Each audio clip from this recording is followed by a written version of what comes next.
How can you be happy under all circumstances? Well, that's the secret of sadhana. So how do you get happy? Right now. So what if you were always to look at all the reasons why you're not happy? What would that produce? Unhappiness. Negative. Major bad case, unhappiness, sickness. Well, isn't that what everyone's doing? So when your hip hurts, you say, all right, check off happiness. Out of here. Gotta work today. No happiness. Out of here. Lock it up. Get me out of here. What's that? Lock it up. Lock it up in that box up there called the crypt. I'm always amazed that people think there's something to do here that's going to actually get you happy. We've all experienced everything endlessly. And see the good stuff, pleasurable food, pleasurable sex, good satisfaction from job well done, being admired, being hated, could be fun. No, wait a minute. We've done everything. What's that? Somebody they're doing it, hating. Some people enjoy hating, but most people don't enjoy getting hated. That's the problem.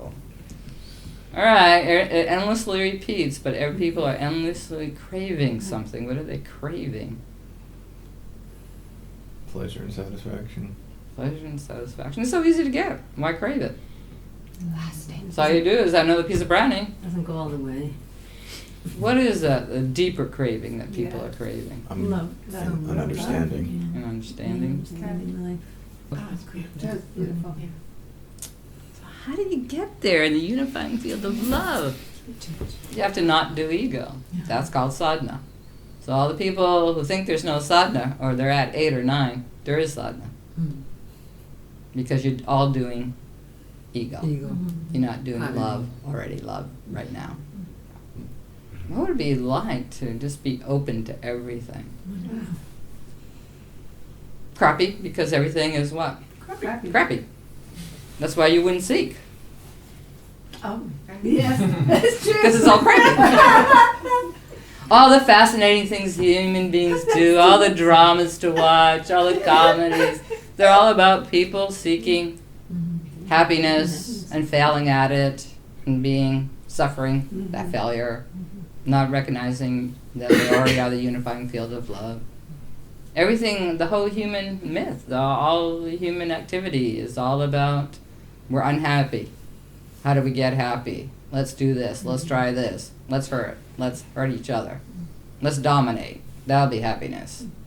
Let's control things. Let's be rich. Let's be powerful. Let's be pretty. That's happiness. It's all that game. There's nothing new going on. What if the whole civilization was involved in sadhana? Wow. Jeez. I love my job. Walking around going, wow, look at smiling, happy, loving, caring, giving people.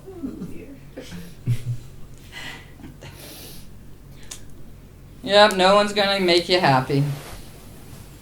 In fact, everybody's going to do the opposite really well. Just Make you keep unhappy. until you, It's really good. And they have a good reason for it. Because you're not making me happy. Yeah, a righteous, dominant reason. Well, if you actually really practicing, it will consume your life and your passion to live as the unifying field. Love will just be a wonderful experience. But you never get there. You never get to the wonderful. You just feel the wonderful through your connection to me. You just don't get there yourselves. And you think that's enough. It's not enough. You all want this little place where you're not doing the sadhana. You're just having the fantasy and the world's okay and things will work out and there's some pleasure here. So you're not doing it. But all those places are draining all your energy away from your love for enlightenment. So you count on me loving enlightenment, being the unifying field for you. But what if I wasn't? Leaky boat. Yeah. So your energy is always getting replenished by your relationship to me, but you're not replenishing it back to me because you're always full of holes of your fantasies. It's okay to have a day where your meditation you didn't really show up for it profoundly in relationship to me.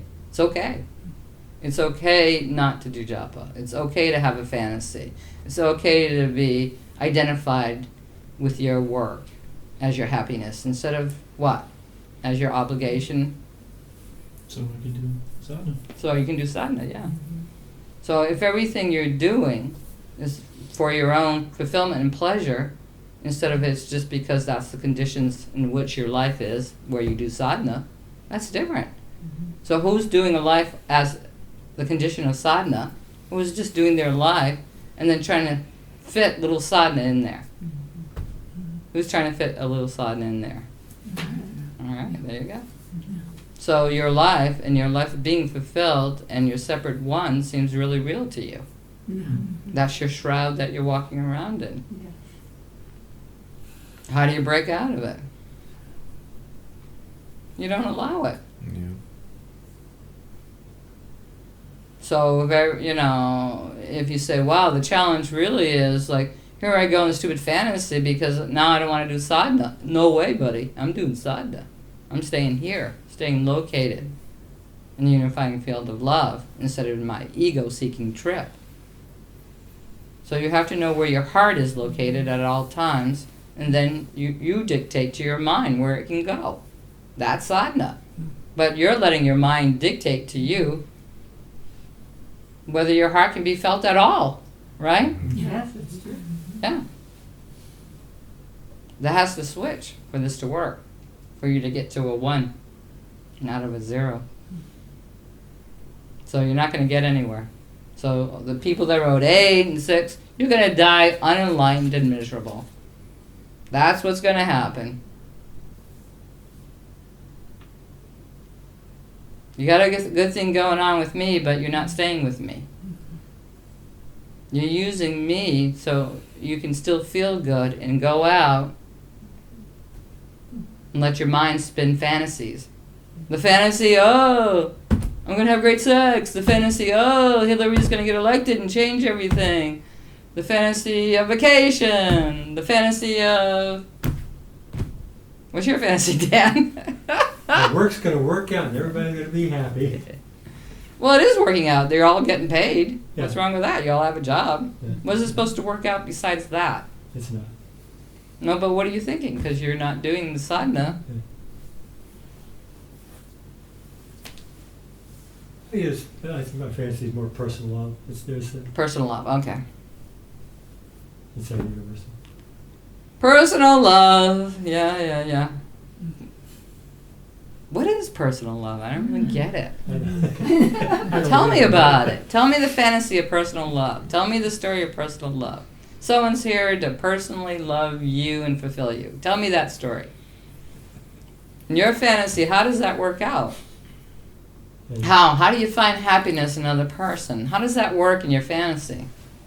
See, nobody wants to show their fantasy. You want to keep it all hidden here. Well, Everybody knows what's happened in regard to you Yeah. and other people, but what's the fantasy? Why can't the fantasy be ripped to shreds, like experience has ripped it to shreds? Your actual experience of that has ripped that idea to shreds, but you still have this little fantasy you're protecting. yeah, it's great. Your actual experience has ripped it to shreds, your fantasy, Yeah. but you're not noticing it's ripped to shreds. Why is it? Why don't you notice it? What are you doing? See, the men want most be looked up to. Yeah. Women want most what? Protection. Security. Yeah. So that's the deal. So you pretend that you're looking up to him and he's supposed to protect you, right? So if he's not protecting you enough, then you take away a little bit of your looking up to him, right? That's the oldest game in the book. Men always fall for getting their egos flattered as getting loved and protection. They always fall for it. Always, always, always. You want to get a promotion at your job? Start doing that with the men that are in position. They always fall for it. And why do they always fall for it? They always want to be That's what admired. they want, yeah. Yeah, that's what they want. Is there such a thing? Mm-hmm. It's a game. No, it's a game.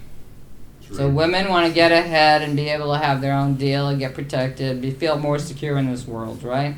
So they're willing to go around and feed your ego. And you think that's what? Love. Love. Love. Lousy love.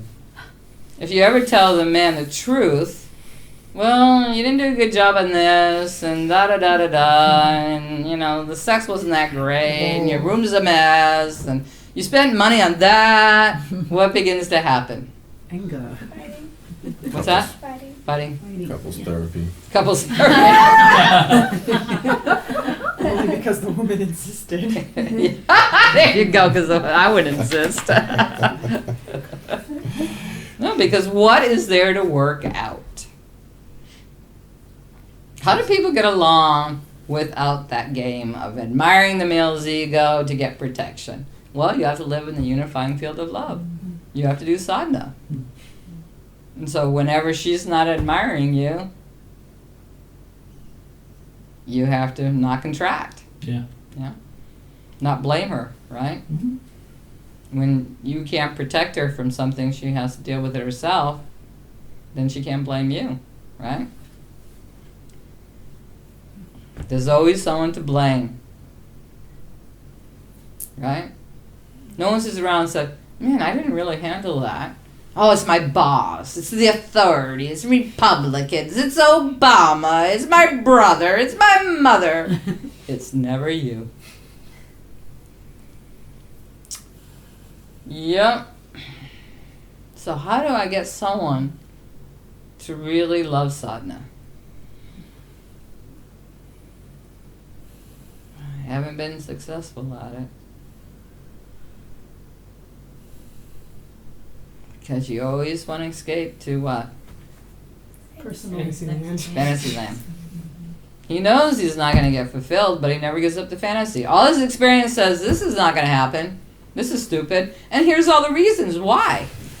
And still, Concrete evidence. so this woman says, wow, you look nice today, Dan. The game's on. The game's on. Game's on. And she's just saying that so you'll let her leave 5 minutes early. Because women know how to deal with men. They want to be admired. That's what they're all looking for, is to be admired.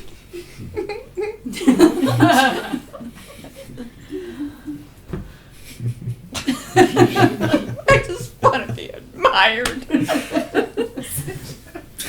See, if this was TV and I was famous, they would just take that out of context and put it all over TV and say, look, Santosha just wants to be admired. So cute.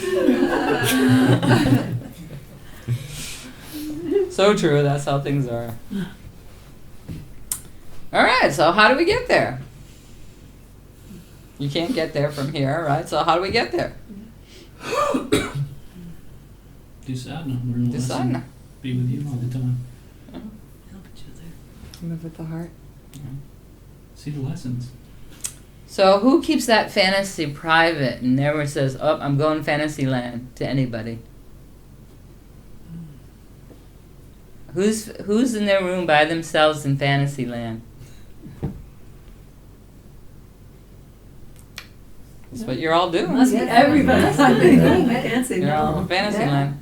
Nothing else going on. See, you're actually creating your next birth and your next manifestation, what's going to happen to you through those fantasies. But as you know, fantasies have a way of what? Manifesting. They don't have the downside of experience in the ego. Right? We all live happily ever after. Yes. So you will keep generating another life with the same setup of experiences so you can find out that you're not going to get fulfilled. So if you're in your room having fantasies, that's what you're doing. You're generating your next life. So, That changes things. I know that changes things a lot. Boo. woo-hoo. Well, Papaji tells a story of seeing, it's not his life as puppetry, the one before, seeing a young woman and being taken with her and wanting to be with her, and that she became his wife in the next life. And they weren't particularly suited or happy or fulfilled, but that could be anybody except the guru. If he married the guru, then the guru would say, please do the sadhana. But it's still up to you to do the sadhana. I can't make you do it. Because I'm asking you to give up what you hold so precious in your privacy of your room, in the privacy of your heart and your mind. You're going, oh yes, yes, yes. My precious. My precious. And yet experience keeps showing you what? It's not precious It's at not all. precious. It's No. obsessing you. It's awful. See, you're just settling for crap when you can go for the whole mountain. You're settling for a turd at the bottom of the mountain when you can go for the whole mountain. Why? No understanding. No understanding. You've been brainwashed like everybody else by unenlightenment, by the separate one seeking fulfillment. So you're not going through your, what do you call it when you're not brainwashed? The process of deprogramming. you're not going through your deprogramming.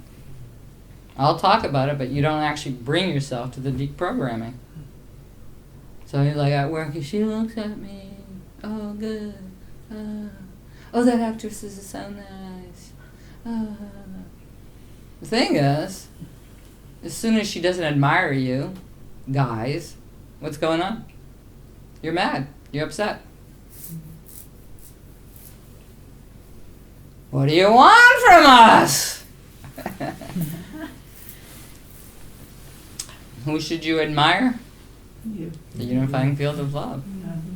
The truth. Real reality. Everybody's going to disappoint you. Why? Because They're in the same game. They're in their search, right? No hard feelings, nothing personal. It's the search. The search that makes you unavailable to being truly love, to being, it only is impersonal love. There is no personal love. Why? Because as soon as somebody doesn't admire you, you're into the next person. So how personal did it get? How real was the personal? You're looking for something. It's not personal. It's just wrong, what you're looking for.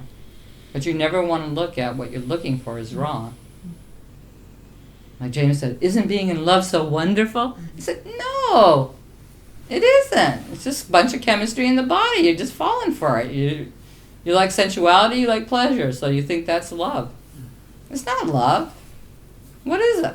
That's why, I always tell the story about the dream I had with Rama many years ago when I was a student. And me and Jeff Mark, my husband at that time, were together, and he said, he jumped out and said, let's play a game. And I said, okay. And he said, find the guru.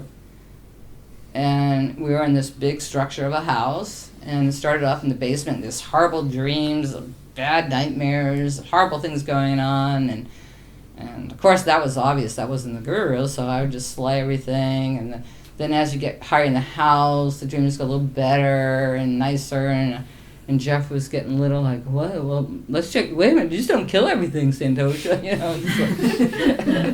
check this out, okay? And then we got to the top floor, and the ultimate thing, the ultimate beautiful thing that you're going to be fulfilled is a beautiful woman just waiting for you! Just went off and cut her head off, and then he was horrified. Jeff was horrified, like, what are you doing? And then Rama jumped out of the thing and he said, you found me. And then fall for it. But you're always gonna fall for it. Why? Why are you falling for it? Not understanding. Not understanding. Yeah. Settling for that understanding. Settling for a fantasy instead of for truth. Truth. Yeah.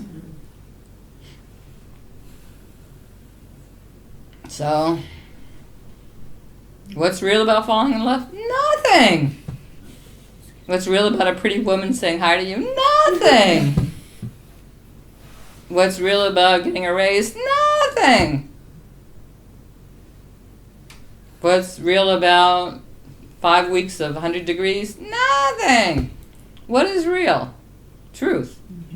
The unifying field of love. Everything else is Just a place, a time, a circumstance, an experience to practice and live in that. To locate it and stay there, not leave it. But you're always leaving it for that private little fantasy you have in your room. He was living for 20 years. He had all these private little fantasies in his room. Oh, I gotta do this, I gotta do that, I gotta be important, I gotta be admired, I gotta be special, I gotta be in love, I gotta la la la la la. Why don't you come to a wisdom teacher to wake up if you're still clinging to all the things that are false?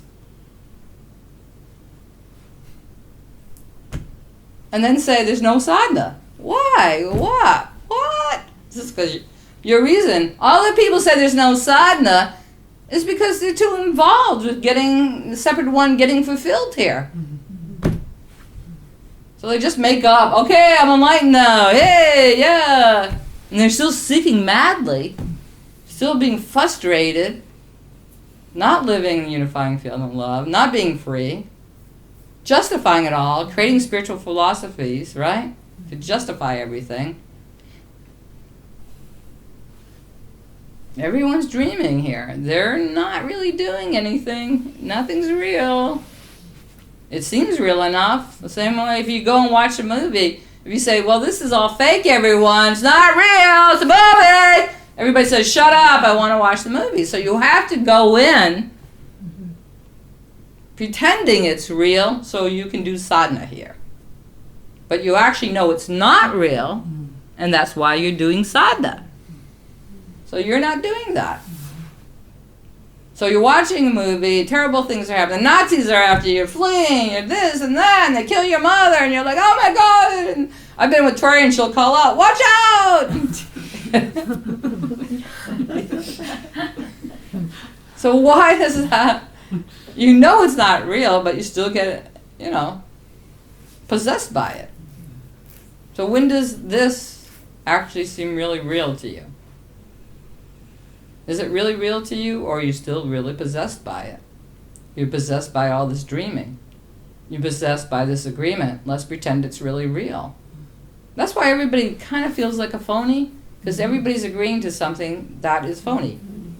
There's no real person here because it's all phony. I mean, just as well could write a law and say, all creativity will only show people cooperating and being happy and no conflicts of criminals and creepy stuff. And people will sit there and go, okay. But why aren't the movies like that? That's not what's happening here. No. Because the movies and the entertainment is reflecting what? Culture. The culture. Yeah. What people are agreeing to and participating as pleasure and happiness. Some people believe any kind of sex, if it's pleasurable, is good. Other people don't agree with that.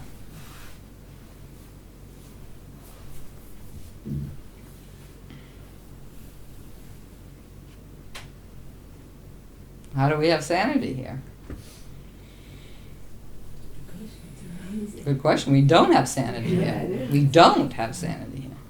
But everybody says, I'm living in your little world that Hillary is going to change everything. And some chick's going to talk to you and you're going to have personal love. You still want to believe that instead of saying, this is all a dream. Everybody's agreeing it's real.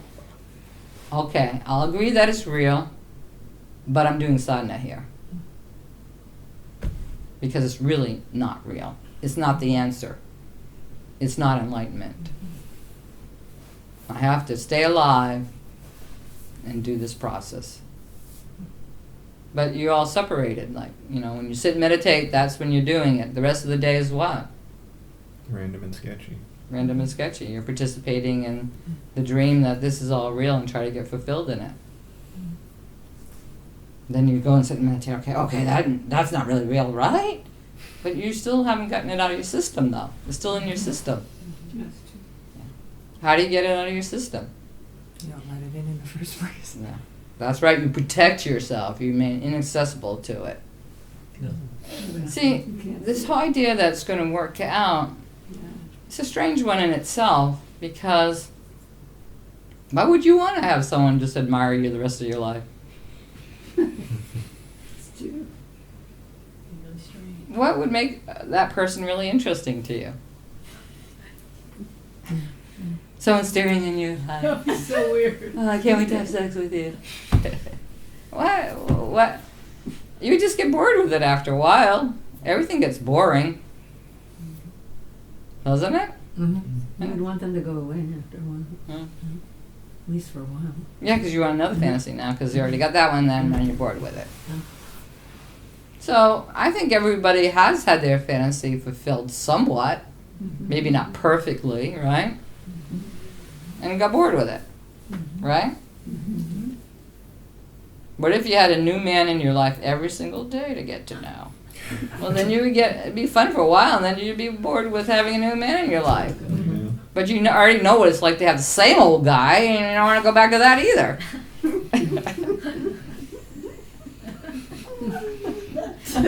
I mean, because all guys represent, you have to sit around and flatter their egos to get along with them. And at a certain point, you get tired of it, women, right? You agree? Yes. Okay. Yes.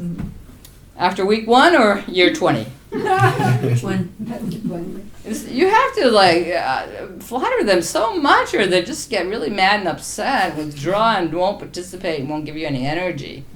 They won't protect you, and they won't love you unless you keep flattering them, flattering them, flattering them. Vicious cycle. Hey, I'm not just saying this. Rama said this too. Why don't women attain enlightenment? They're too busy flattering men. That's why they don't. I saw you flatter Armando a lot. I was like embarrassed for you. All the time. All the time. You remember flattering somebody? Yeah. See, all the women go, I know what you're talking about. I know what you're talking about. Is this news for men? Are they Nope. shocked? I've done it. You know? I've done it to men, sure. Yeah. So, the other dominant men, you have to flatter them too. That's just the whole thing about men. They just want to be flattered. It's a fact. It's a fact. The good news is, in the old days, that's what they had to do because their survival wasn't being met. But nowadays, women can generate their own survival, which is good.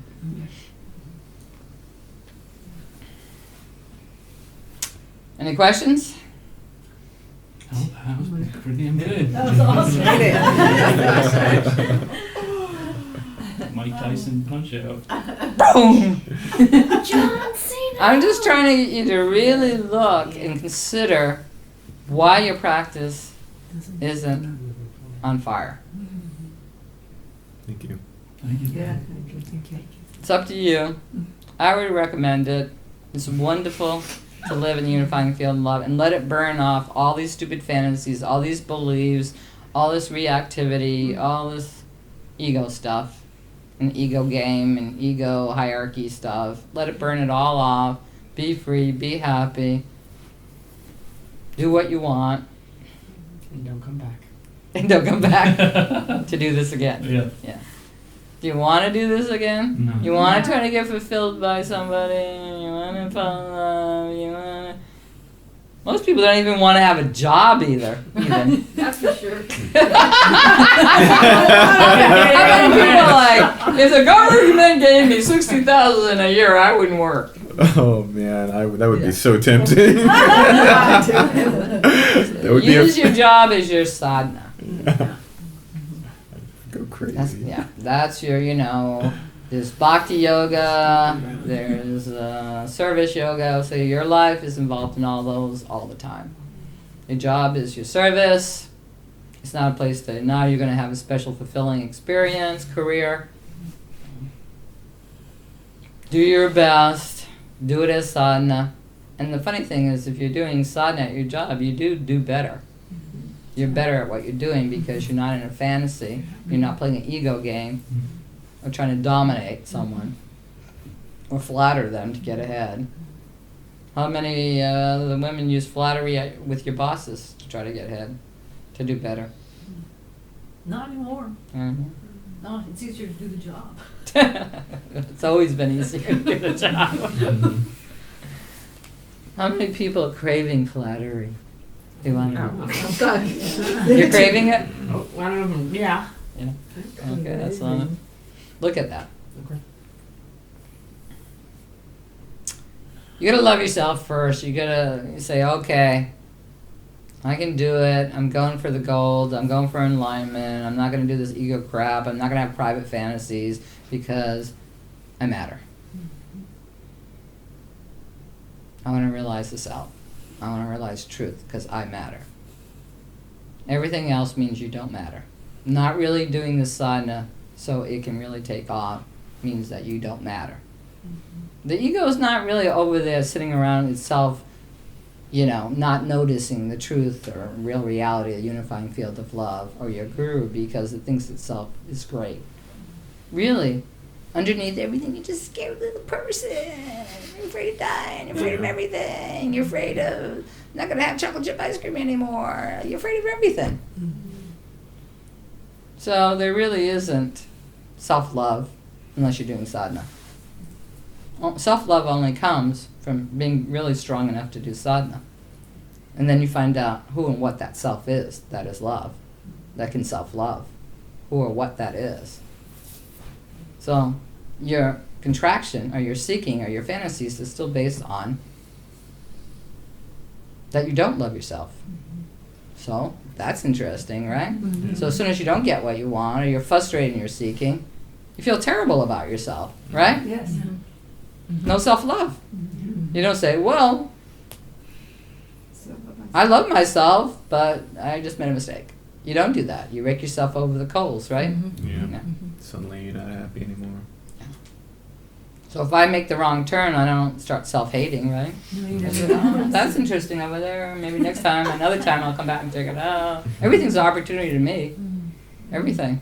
You just get creative with everything. There's no real, what's the worst that could happen?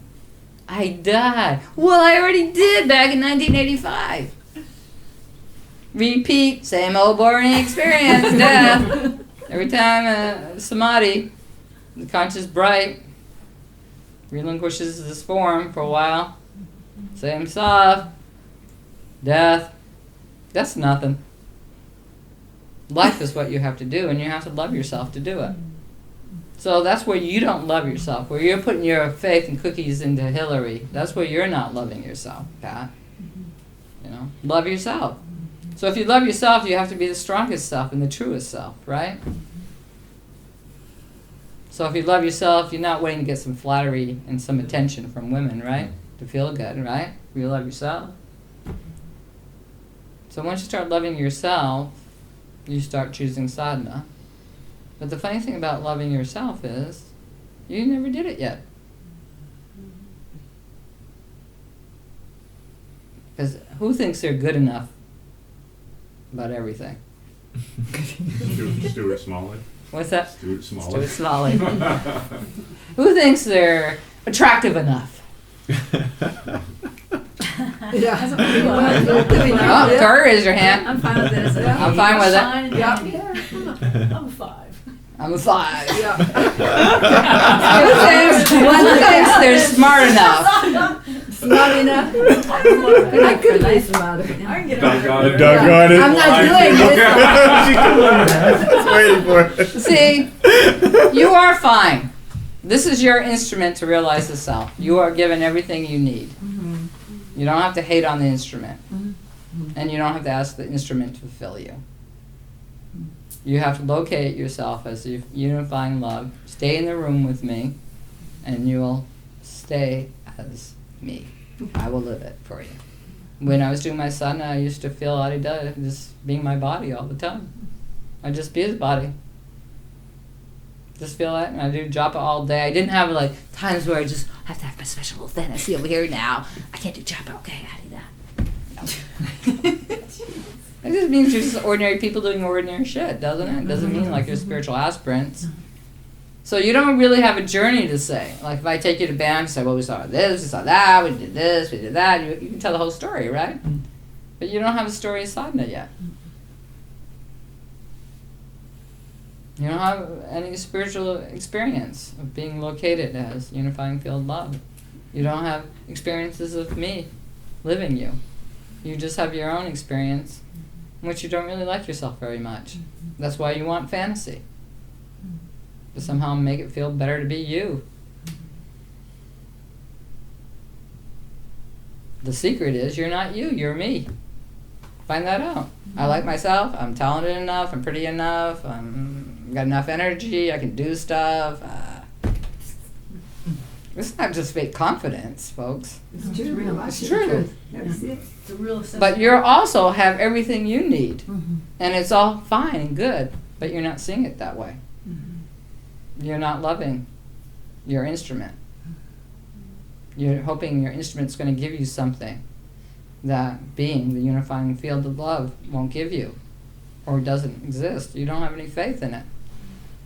You're just looking at the same way all human beings look at the same thing, and it's wrong, even though you've had wisdom teaching and instruction for years, and the example and the livingness of it.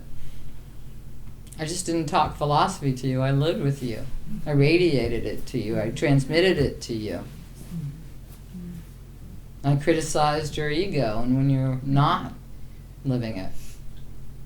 But it hasn't turned the key yet for you to say, that's all I'm doing now. So all your fantasies are all about your unlove for yourself. Why not? What's the point of not loving yourself? It's immature. It really is immature. This is a vehicle you got with these kind of abilities, these kind of looks, to realize the self. It's good enough. I could have been a lot prettier. I could have been something or other, but I'm satisfied because it what? Because the physical aspect of our lives don't reveal what's really true. So whatever you got works for you. And everybody's fine. There's nobody here that's like, man, if you only were prettier, then you really could get sadhna. if only you were more flattered, you could really get sadhna. No. You look at it in all the wrong ways instead of just looking directly. You know you love being with me. Why? Because you're very happy. So if I said, how happy are you when you're with me? It would be 10. How happy are you when you're not with me? What would the answer be? Honestly, as you said, you're 1, 0. Okay. 1 sometimes. What if you never get to see me again? How happy would you be? Be difficult for a while. Yeah.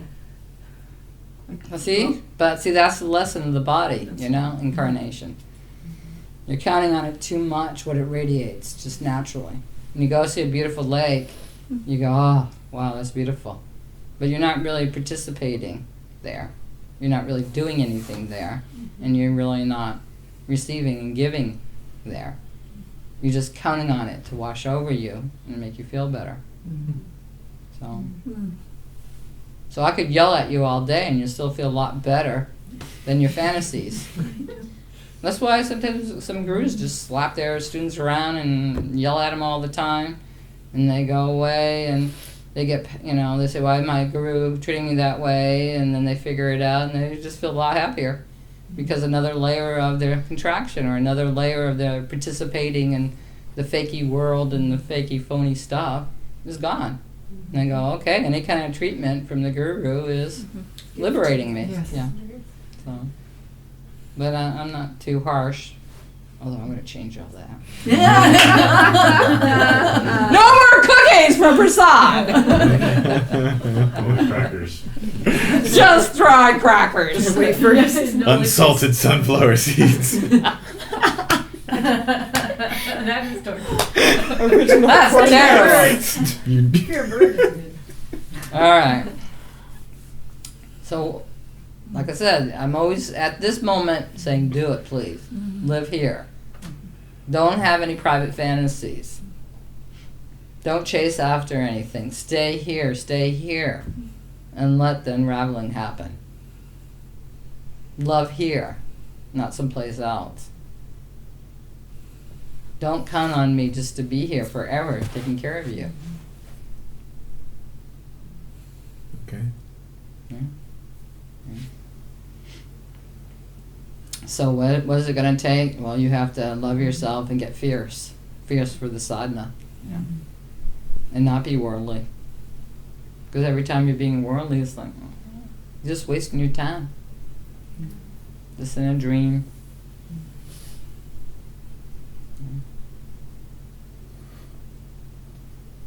You shouldn't be occupied in your mind. You should be living in your heart.